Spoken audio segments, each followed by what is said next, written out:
So, Ricardo, is it a buyer's market? Mike, well, certainly in some markets there is no rush to buy, with the number of properties listed in Sydney, for example, now up 26% on the same time last year. CoreLogic says national dwelling prices fell 0.1% in May to be down 0.4% annually. The median value now sits at $555,000.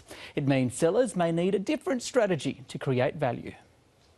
With the housing market softening, real estate agents are having to work harder and smarter. We specialise in the acquisition and sale of residential and commercial development sites, convincing the owners of these two neighbouring properties on Sydney's North Shore to amalgamate. If they were to sell residentially on the open market, comparables come in at around about $2.5 million each.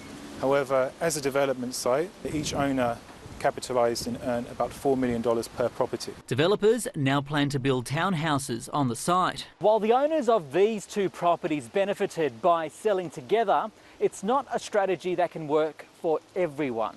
It has to be within a zoned area or subject to rezoning. Goncalves says local developers are at the forefront of purchases, but international buyers are coming back into the fray. Earlier this week, the Foreign Investment Review Board said the number of residential property approvals fell 67% in 2016-17 amid tighter regulation both here and in China.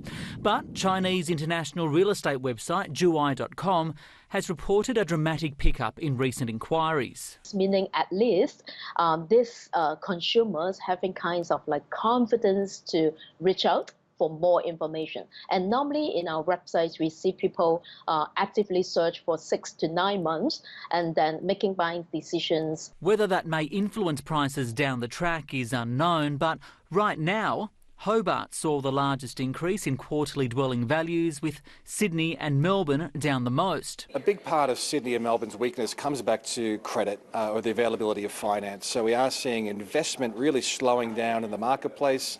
In fact, investment credit's only rising at about 2% per annum, the lowest in a very long time. And with more properties now on the market, buyers do have a lot more ability to negotiate. They don't need to rush into their decisions anymore, while sellers need to be a little more realistic about their expectations.